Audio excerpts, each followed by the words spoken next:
20,000 करोड़ में से सेबी ने सहारा निवेशकों के 106 करोड़ रुपए लौटाए। कंपनी ने की शेष धन उसे लौटाने की मांग। सहारा समूह का कहना है कि इतने कम दामों का आना उसकी इस बात की पुष्टि करता है कि वह अपने 95% से अधिक निवेशकों को पहले ही सीधे धन वापसी कर चुका है। बाजार नियामक सेबी को सहारा समूह के निवेशकों की ओर से धन वापसी के 20,000 से कम दावे प्राप्त हुए हैं और नियामक ने अभी उसमें से 2/3 दावेदारों को कुल 106.10 करोड़ रुपए की वापसी की है। गौरतलब है कि सहारा समूह द्वारा करीब 3 करोड़ निवेशकों से जुटाई गई अनुमानित 24,000 करोड़ रुपए की राशि की वसूली और वापसी के लिए सुप्रीम कोर्ट की निगरानी में शुरू की गई प्रक्रिया को 6 साल से अधिक हो चुके हैं। सहारा समूह का कहना है कि इतने कम दामों का आना उसकी इस बात की पुष्टि करता है कि वह अपने 95% से अधिक निवेशकों को पहले ही सीधे धन वापसी कर चुका है। उसका कहना है कि उसने सेबी के पास जो पैसा जमा कराया है वह एक तरह से दोहरा भुगतान है। सहारा का कहना है कि सेबी के पास निष्क्रिय पड़ी उसकी पूंजी उसे लौटाई जानी चाहिए ताकि वह उसका उपयोग अपने कारोबार के विस्तार और नई नौकरियों के सृजन में कर सके। भारतीय प्रतिभूति और विनिमय बोर्ड सेबी के नवीनतम आंकड़ों के अनुसार सहारा समूह की 2 कंपनियों के 13,543 बांडधारकों ने धन वापसी के दावे पेश किए हैं। इन्हें सेबी ने 56.86 करोड़ रुपए मूलधन और 49.24 करोड़ रुपए ब्याज के तौर पर भुगतान किया है। सेबी ने इस धन वापसी के लिए अलग से एक विशेष खाता खोला है जिसमें सहारा समूह से धन जमा करने के लिए कहा गया था। हालांकि समूह यह दावा करता रहा है कि उसने 95% से अधिक निवेशकों का धन सीधे वापस कर दिया है। सेबी ने कहा कि उसने सहारा समूह से अब तक कुल 15,438 करोड़ रुपए की वसूली की है।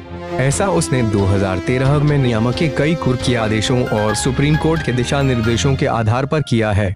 सुप्रीम कोर्ट के आदेशानुसार 31 मार्च 2019 तक राष्ट्रीयकृत बैंकों में सहारा द्वारा जमा कराई गई कुल राशि 20,173 करोड़ रुपए है। इस राशि में दावों के निपटान के बाद बचा सहारा से वसूल हुआ धन और उस पर मिला ब्याज शामिल था। अपनी वार्षिक रिपोर्ट में सेबी ने कहा कि 31 मार्च 2019 तक उसे 19,547 आवेदन प्राप्त हुए जो 53,233 खातों से जुड़े हैं। इसमें 38,143 खातों से संबद्ध 13,543 दावों को धन वापसी की गई।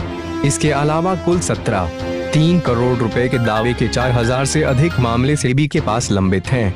इसी तरह 71.6 लाख रुपए के 254 मामले सहारा के पास और 3.84 करोड़ रुपए से अधिक के 1,000 मामले निवेशकों की तरफ लंबित हैं।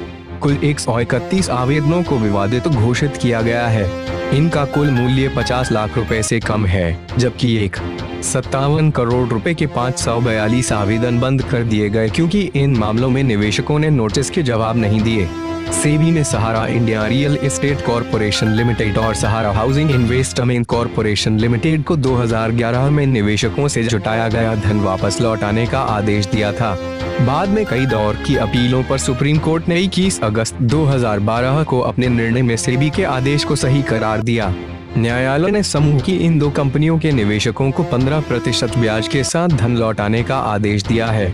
निवेशकों ने इन दोनों कंपनियों में वैकल्पिक पूर्णतः हस्तांतरणीय बॉन्ड के माध्यम से निवेश किया था।